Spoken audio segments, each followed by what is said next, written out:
Hello, and I'm Casey of Coffee and Hobby, and today we're going to be discussing how to paint Bad Moon's Orks. So, let's get into the video. Alrighty, this may not be the Handing it smoothest off! transition because I am recording this a couple of days after I recorded the intro, but let's get to it. So before we really get into the paint portion, let's get into the colors. We're going to have two sets. This is going to be a primary and a secondary. A primary is going to be green, black, and yellow. I'll go through why we use those and kind of the order in which they are used. For green, that's going to be the first paint we use.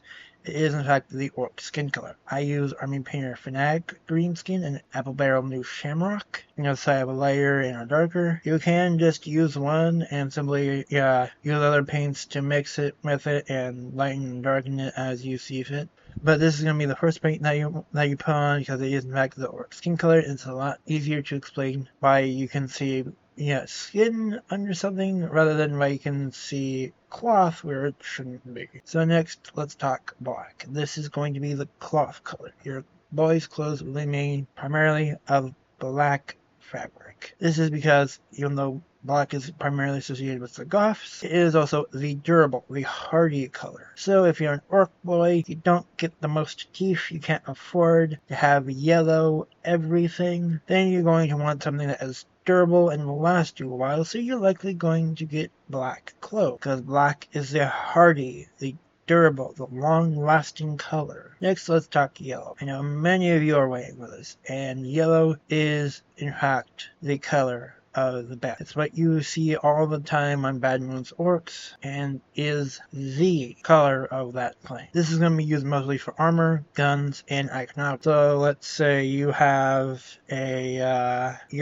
one of your boys has a banner sign thing on their back. That sign is going to be painted yellow. Even if it isn't the Bad Moon's moon, it's going to be painted yellow. Why? Because it's the Bad Moons. Yellow is their color. Now it is a more expensive color among the orcs, and I am just speaking for orc boys because that's what I have experience with. Now yellow is also a really good color for highlighting green, mixing it with green to get nice poppy highlights. What I use it for, the shading, what I mix with green to get far more poignant shading, deeper shading is black. So those are also really good for highlighting and shading when you mix with the green. For shading on the yellow armor, some people mix it with orange. I have tried that in the past. Others also mix it with black to just darken it. If you want to lighten up yellow, I recommend mixing it with white, which will be within our sort of secondary colors, which I'll talk about here in a sec. So those are the three primary colors in the order that you'll paint them: green, black, and yellow. So next, let's go to our secondary colors, which will be brown, red, and bone white/white. Brown is obvious. It's the color of ammo, pouches, straps, bags.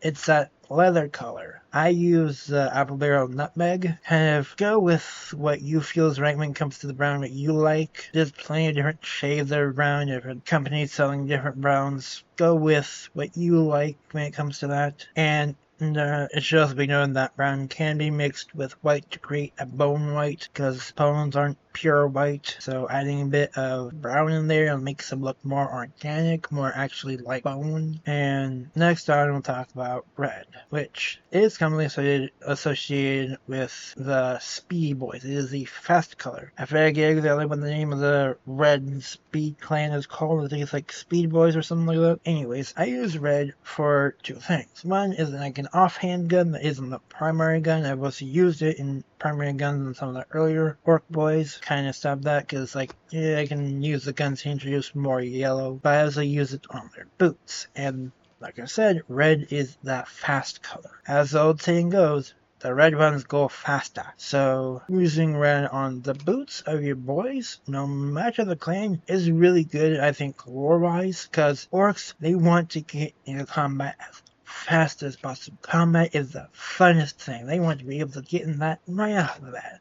So a good way to do that is if their boots are red. Because if their boots are red, then they'll be faster. They'll be able to run faster and get into the battle faster and get to having fun. So I paint the Orc Boys' boots red. I also paint the tips of the bullets red, because It makes the bullet go faster. Also acts as a nice contrast to the casing color, which I use a yellow, but generally you'll see those kind of painted more of a brass or some other yellowish color. Red's a good contrast to that. Lastly, we have bone white/white. White itself is good for making lighter versions of colors and creating highlights. Like if you do an edge highlight, you want to do more so pure white, because that's basically the light is as concentrated as it can be at that point, so it's going to be pure white to our eyes. And bone white is for the orc's teeth, if they have any skulls displayed, like if Boom Lauda, he has that orc skull on the barrel of his gun. And, color the teeth. I would recommend, when you color the mouth, to color the teeth before you do the inside of the mouth, which you're likely going to do with red, if you do it my way. Because then, if any red gets on the teeth, it looks like there's blood on your boy's teeth, which just really adds to it. And bone white can also be good for horns, other things like that. If you want the clasp on a pouch to be more primal, like say you're doing snake bites, having that bone white is a good way to kind of make it look like it's a tooth. Give that bone color. Anyways, now that we got that out of the way, let's go to the footage itself and discuss technique. Alright everyone, we are getting into the technique and you're going to see me here painting the skin. Again, just small strokes, thin layers, a bit at a time. Just kinda chipping at it. And yeah. You got thin layers. One of the most important things is thin your paints. Here you see me showing it off, kind of, showing how much of the skin I got done. Now, the finished product is a bit more vibrant, but I messed around with the green a bit because I wanted a bit more vibrancy. So, yeah. Now you see me painting the black, and with this, it can be a bit hard because if you don't put on enough layers, it'll look gray. So you gotta kind of be patient when you're putting on black. Thin it down like other paints, but you gotta be more patient. Then you see me working on the spike, doing that little detail, getting that all figured out. And yeah. Wait for this to get to the next point. But all those little details are very important. Again, just small thin layers of the black. Kind of build it up. Now you're going to see me working on the pauldrons a bit more. Yellow. Yellow is a bit easier to get vibrant because it is just a naturally very vibrant color. But that also makes it difficult to cover up. So you gotta be careful with it. Again, thin layers, constantly going over it. You see me adding a bit more. You can see it's a bit more vibrant there. And then you see me working on the helmet a bit here. Getting that all painted up. Remember, all the armor is going to be yellow. Here you see me working a bit more on the fur of the cap. Now, unfortunately, I lost the footage when it comes to the boots. But those are the same thing, so if you're just small strokes, layering it on, just being very patient.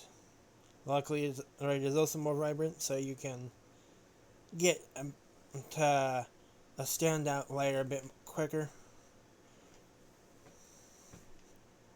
And yeah, see me working on the fur of the hat there, getting those little details. That's just a simple brown.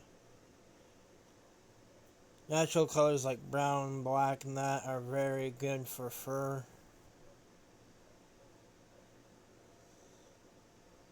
And then you see me showing off just I refer to this as the base colors. There isn't any highlighting or shading. This is just the colors that we'll build up upon. When you're shading and non-metallic metals and that. And then here we have me working on a bit of the highlighting and shading. With a model like this, I do a bit more of a stippling with the highlighting, stippling and small strokes. And with the muscles, you just kind of want to go with the curve of the muscle, make that pop a bit more.